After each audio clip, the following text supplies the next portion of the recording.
Andito na rin na siya na first time yata nga harap si J.M. Ramos, no, engineer.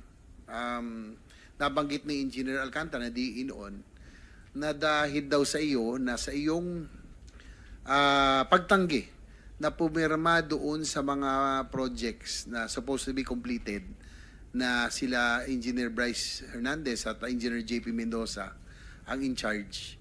Ano po ang rason? Anong rason bakit hindi mo pinirmahan? Anong nakita mo?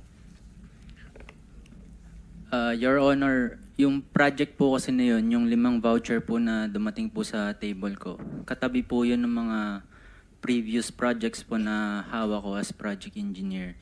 And alam ko po na wala pong nagsimulang ibang project doon po sa mga projects na yun. Kaya po, hindi ko po pinirmahan. Ano pa yung mga may irregularidad na ano pa yung mga hindi mo pinirmahan at hindi mo pinayagan na mga proyekto?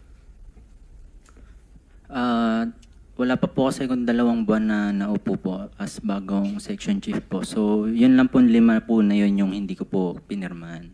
Bago ka lang noon. Yes po, Your Honor. Kumbaga, hindi ka pa kasama siguro sa sistema, no? Dahil bago ka.